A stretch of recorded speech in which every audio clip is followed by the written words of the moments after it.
What's up, everybody? Welcome. This right here is going to be a very important video. This project that I'm about to speak on is one of the more ambitious and exciting games I've seen in a while, probably since I got into doing this at all. A true hardcore tactical first-person shooter. A game which seems to have very little shortcuts, handouts, easy systems to assist you, etc. I know a lot of people talk about quality of life, and that's not what I'm talking about here. Every game that I've played over the last 24 months, besides Tarkov, really does not capture that fear, that gripping, high-risk, high-reward gameplay, but this title, I believe, without a shadow of a doubt, is going to do that. The game that I'm referring to is called We the People. It's a hardcore tactical shooter set in a post-apocalyptic America, but really the Pacific Northwest in the year 2028. It does seem to be taking a more hardcore Tarkov style minimal HUD that has a PvP risk focus with PvE elements,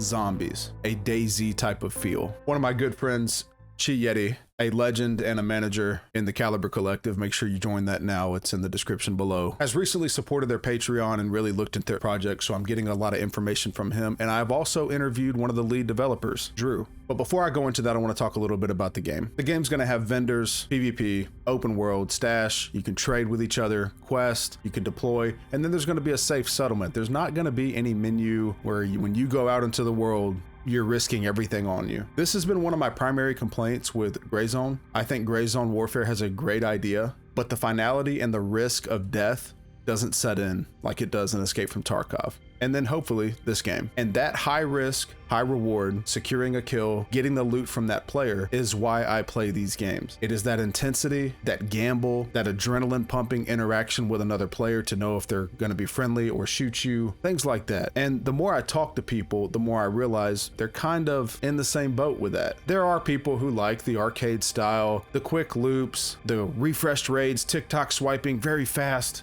play all the time games.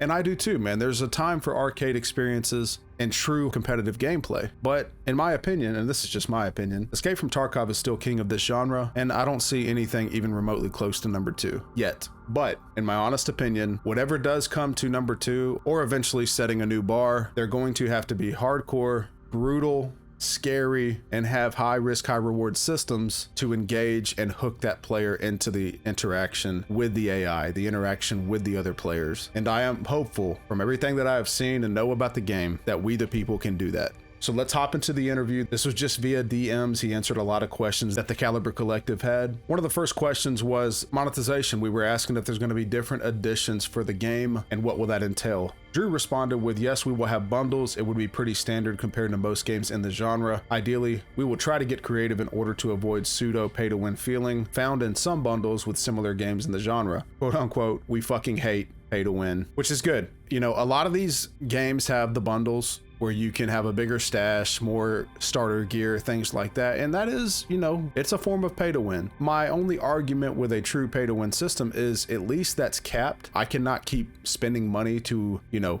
during the course of the game, get more gear or things like that. I have to be good at the game and, you know, loot and things like that. So yes, there is some pay to win elements with that, having a bigger stash and more weapons and whatnot, but it's capped. So I can deal with that, and I think most people agree with that. The second question was, are there any sort of unwinding mechanics that you are working on that are not part of the core loop, such as fishing? What we wanted to really ask here, is there any type of survival mechanisms or things you can do in the world that isn't necessarily go in, fight, extract? We want to see if there's any type of depth that they're trying to attack here with creating a real living, breathing world that you can interact with. And Drew's response was definitely yes to the unwinding mechanics like fishing. We feel this is an opportunity to make our settlement a lot more meaningful and engaging than most games in the genre. A lot of these mechanics will be tied to a form of global progression among the entirety of the player base. More info on that to come soon. One thing with these titles is as much depth as they put into the core loop, which is obviously the most important thing, it is fun to see other things that you can do, whether it's in a hideout system, in this case, a settlement system, not so much at a screen or a menu. And I think that's a really cool idea, and more games should go for that. It creates an idea of immersion and a true connection to the world you're playing in.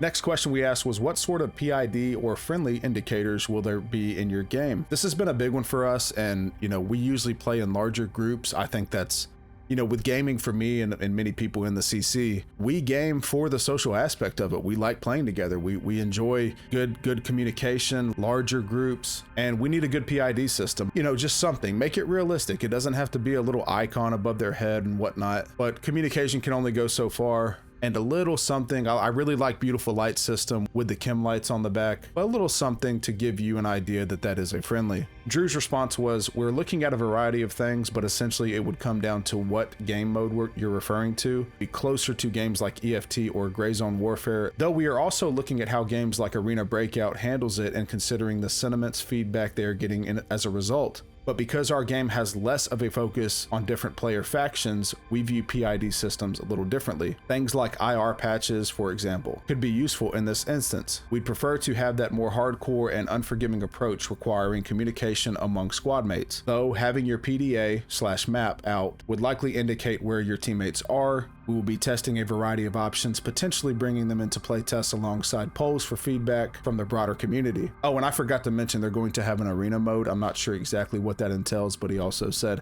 as far as our arena mode, we might lean more into a simple, less hardcore PID perspective to allow for the focus to be on competitive and objective play. So the fact that they're putting a lot of care into that makes me hopeful, but we didn't get a clear, direct answer of exactly what their PID system is going to be because they haven't really designed it yet, but I'm glad that they're looking at that as an important factor because it is. So I asked him because I really wanted to know this because it really tells you, what type of game you're looking at here. I asked him how many people are going to be on a server, how many players, and he said, we got to keep that locked down for now, but we're planning on discussing that sort of thing this year. Next question I asked was, as far as looting, will there be a lot of it? Will there be extras for crafting outside or just basic survival, or will it be minimal? His answer was a good one because I believe in these types of games, you have to have a lot of loot, and it increases the stakes that you're playing for each time you go into a raid.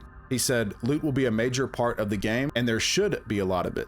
I love that. So closer to something like EFT where loot is very integral over something like GZW where loot is not very integral. We want loot to be meaningful and inventory stash management to be very important. This also significantly plays into the pacing of a wipe and individual/global progression. Starting the wipe with access to lower tier guns, more akin to older historical firearms like the M1, with limited customization early on, for example, will naturally create and emphasize the value/excitement in finding something tactical like an M4 or a more modern weapon capable of a lot more customization. That is probably one of the best answers that I have in this little interview. That's very important, and I was ecstatic to see the approach they're taking with that. The next question I asked, what does trading look like, if any? You'll be able to trade with vendors, which should be relatively self-explanatory. We'd also like players to be able to trade amongst themselves in the settlement via the auction house. We may also allow players to trade to one another individually in person, but we'll be looking into setting up guardrails and testing its limitations to prevent real money trading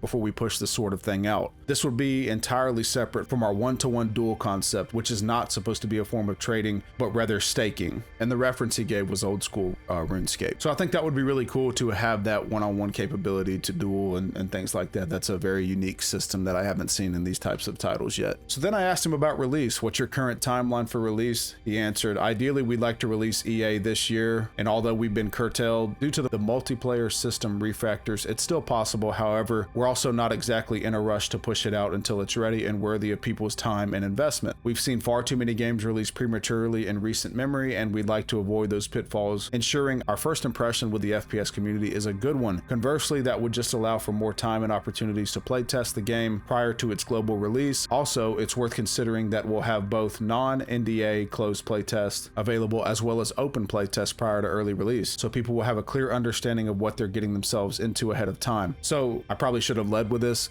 Guys, this interview and these questions I actually asked Drew in June, and here we are in October with no early access information, things like that. So it's not going to be more than likely coming this year, which is good, but I'll see if I can look into getting more of an answer in the future. But in my opinion, they need to take as much time as they need. There is no rush with this type of stuff because they have a very good idea. I mean, a solid idea. They don't need to botch it without making sure their game is ready.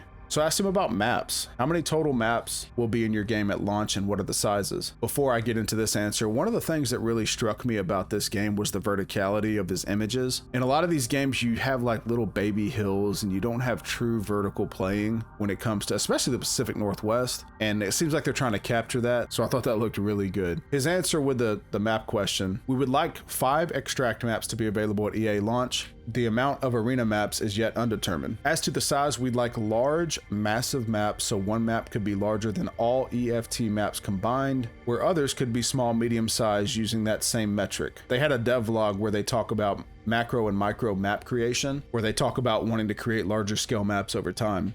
Again, this is a good thing for this type of title, and I hope they succeed in doing it. It's very important. Next question I asked was, what would you gauge your PvE to PvP ratio to be? This has always been very important to me because I personally like PvP with the, tiny threat or moderate threat of a PvE interaction while you are fighting those other players. His answer was, I'd say in extraction mode, you'd be looking at 60% PvP, 40% PvE. That is huge. That's wild. I'm very excited for that. He did go on and say, however, we're considering some layered on dynamic systems and concepts inspired by games like Helldivers 2 or other MMORPGs that would probably shake up the more traditional PvE loop you might find in games in the genre. And the last thing I asked him if he wanted to share anything else about his game that I didn't ask. His response was, as we closely approach our 1-year mark of being in the public face, having showed the We the People tech demo at the latest Steam Fest, it's important to remind everyone that we are a small team of people who care about games and gaming,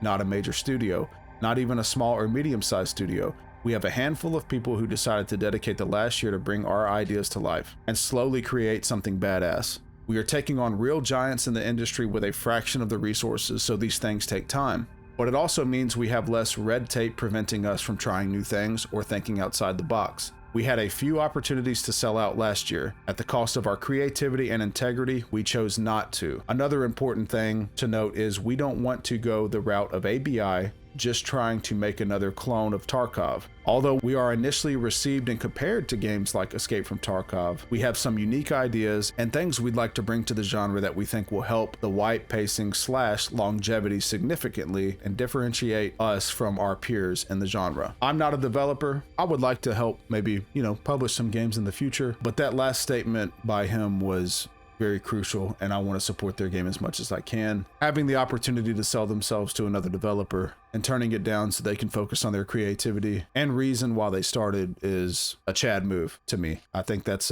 it's honorable, and their vision is insane. I'm actually going to be making quite a few more We the People videos because I'm going to be honest, guys, this title is looking like mine and many others potential main title in the future. The things that they are setting up is a lot of things that we're looking for when it comes to this genre. I hope to be more involved. I hope this video gets good reception and the developers are pleased with it. This is not an advertisement. I was not incentivized in any way to make this video. I'm just very passionate about this genre in general, and I think We the People have a great opportunity to compete in it. So let me know what you think, guys. If you have any questions, I'm also going to link their website and their Patreon down below. They're fully funded by Patreon supporters. It's a very different approach on game development, and I'm here for it. I think it's important. A true indie passion project where they can set their own rules, their own pacing, and listen to people like us. So go give them some support and also join their Discord. And if you enjoyed the video, you know what to do. I will catch you guys on the next one. Thank you.